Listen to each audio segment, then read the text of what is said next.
ಬನ್ನಿ ನಾಟಿ style form ಕೋಳಿ ಸಾಂಬಾರು ಮಾಡೋಣ. ಮೊದಲು ಕುಕ್ಕರ್ನ ಇಟ್ಕೊಂಡು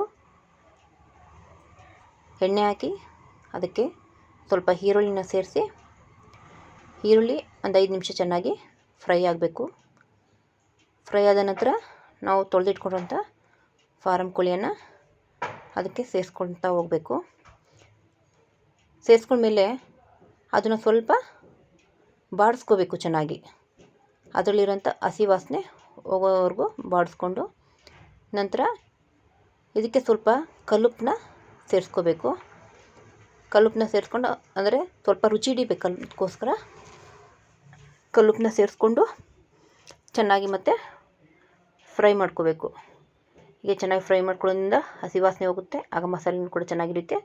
ಚಿಕನ್ ತಿನ್ನಬೇಕಾದ್ರೂ ಕೂಡ ಆ ಸ್ಮೆಲ್ಲು ಬರೋಲ್ಲ. ಈಗ ನಾವು ಅದಕ್ಕೆ ಒಂದು ಹಸಿ ಮಸಾಲೆನ ರೆಡಿ ಮಾಡ್ಕೊಳ್ಳೋಣ.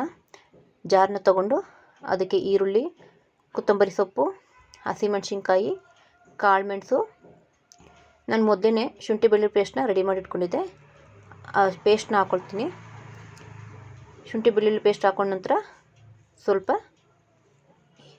ಅರಿಶಿಣದ ಪುಡಿಯನ್ನು ಸೇರಿಸ್ಕೊಳ್ತಾ ಇದ್ದೀನಿ. ಅರಿಶಿಣದ ಪುಡಿ ಸೇರಿಸ್ಕೊಂಡು ಇದಕ್ಕೆ ಸ್ವಲ್ಪ ನೀರು ಹಾಕಿ ಪೇಸ್ಟ್ ಮಾಡ್ಕೊಳ್ತೀನಿ. ನೋಡಿ, ಪೇಸ್ಟ್ ರೆಡಿ ಆಯಿತು. ಈ ಪೇಸ್ಟ್ನ ಕುಕ್ಕರ್ಗೆ ಸೇರಿಸ್ಕೊತಾ ಇದ್ದೀನಿ. ಕುಕ್ಕರ್ಗೆ ಸೇರಿಸ್ಕೊಂಡು ಇದು ಚೆನ್ನಾಗಿ ನೀರನ್ನ ಸೇರಿಸ್ಕೊಬೇಕು. ಚೆನ್ನಾಗಿ ನೀರು ಹಾಕಿ ಈರುಳ್ಳಿ ಕರದಲ್ಲಿ ಚಿಕನ್ ಚೆನ್ನಾಗಿ ಬೇಯಬೇಕು. ಅದಕ್ಕೆ 2 ವಿಷಿಲ್ನ ನಾವು ತಗೋಬೇಕು. ಹಂಗಾಗಿ ವಿಷಿಲ್ ತೆಗಿಯೋಕ್ಕೋಸ್ಕರ ಕುಕ್ಕರ್ನ ನಾನು ಪಕ್ಕದಲ್ಲಿ ಇಟ್ಕೊಂಡು, ಇನ್ನು ಟೊಮೆಟೊನ ಸ್ವಲ್ಪ ಸ್ಮೂತಾಗಿ ಫ್ರೈ ಮಾಡ್ಕೊಳ್ಳೋಕ್ಕೋಸ್ಕರ ಬಾಣಲಿನಿಟ್ಟು ಅದಕ್ಕೆ ಸ್ವಲ್ಪ ಎಣ್ಣೆನ ಹಾಕಿ, ಈರುಳ್ಳಿ ಹಾಕಿ, ಈಗ ಮೀಡಿಯಮ್ ಸೈಜ್ ಫಾರಮ್ ಟೊಮೆಟೊನ ತೊಗೊಂಡು ಫ್ರೈ ಮಾಡ್ಕೊಳ್ತಾ ಇದ್ದೀನಿ. ಈ ಫ್ರೈ ಮಾಡ್ಕೊಂಡ್ರೆ ಟೊಮೊಟೊಗೆ ಸ್ವಲ್ಪ ಗಸಗಸೆನ ಸೇರಿಸ್ಕೊಳ್ತಾ ಇದ್ದೀನಿ. ಗಸಗಸೆನೇ ಸೇರಿಸ್ಕೊಂಡು ಚೆನ್ನಾಗಿ ಫ್ರೈ ಆಗಬೇಕು. ಟೊಮೆಟೊ ಚೆನ್ನಾಗಿ ಸ್ಮೂತ್ ಆದರೆ ತುಂಬ ಚೆನ್ನಾಗಾಗುತ್ತೆ. ಈಗ ನೋಡಿ, ಟೊಮೆಟೊ ಚೆನ್ನಾಗಿ ಫ್ರೈ ಆಯಿತು. ಇದಕ್ಕೆ ಸಾಂಬಾರು ಪುಡಿ, ಮಟನ್ ಸಾಂಬಾರು ಪುಡಿ ಮತ್ತು ಖಾರದ ಪುಡಿ ಇಷ್ಟನ್ನು ಸೇರಿಸ್ಕೊಂಡು ಚೆನ್ನಾಗಿ ಮಿಕ್ಸ್ ಮಾಡಿಕೊಂಡು, ಚೆನ್ನಾಗಿ ಮಿಕ್ಸ್ ಆಗಬೇಕು. ಚೆನ್ನಾಗಿ ಮಿಕ್ಸ್ ಆದ ನಂತರ ನೋಡಿ, 2 ವಿಷಿಲ್ ಬಂತು ಕುಕ್ಕರ್ದು. ಈರುಳ್ಳಿ ಖಾರದಲ್ಲಿ ಚಿಕನ್ ಸ್ವಲ್ಪ ಬೆಂದಿದೆ. ನಂತರ ಈ ರುಬ್ಕೊಂಡಿರೋಂಥ ಮಸಾಲೆನ ಅದಕ್ಕೆ ಸೇರಿಸೋಣ.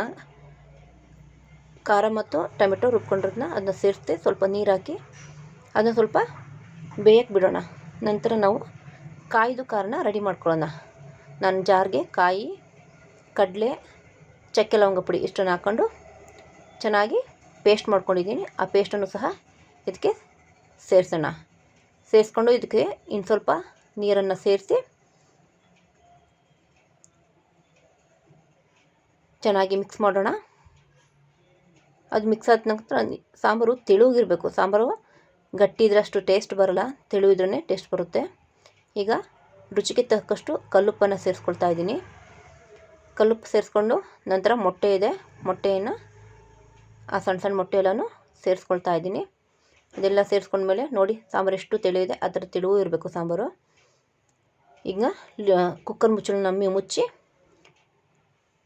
ನಾವು 3 ವಿಷಲ್ನ ಕೂಗಿಸ್ಕೋಬೇಕಾಗುತ್ತೆ. ಮೊದಲೇ ಈರುಳ್ಳಿ ಖಾರದಲ್ಲಿ 1 ವಿಷಲ್ ಕೂಗಿಸ್ಕೊಂಡಿದ್ವಿ. ಈಗ 3 ವಿಷಲ್ನ ಕೂಗಿಸ್ಕೋಬೇಕು. ಇನ್ನು ಸಾಂಬಾರು ಜೊತೆ ಮುದ್ದೆ ಇಲ್ಲ ಅಂದರೆ ಏನು ಚೆನ್ನಾಗಿರುತ್ತೆ ಹೇಳಿ. ನೋಡಿ, ಪಕ್ಕದಲ್ಲಿ ಮುದ್ದೆನೂ ಕೂಡ ರೆಡಿ ಆಗ್ತಾ ಇದೆ. ಈಗ 3 ವಿಷಲ್ ಬಂದ ನಂತರ ನೋಡಿ, ಆಹಾ, ಏನು ಘಮ ಘಮ ಅಂತ ಸ್ಮೆಲ್ ಬರ್ತಾ ಇದೆ. ಸಾಂಬಾರು ಕೂಡ ತುಂಬ ಚೆನ್ನಾಗಿ ಬಂದಿದೆ. ಸ್ಮೆಲ್ಲು ಕೂಡ ಅಂತೂ ಅದ್ಭುತವಾಗಿದೆ.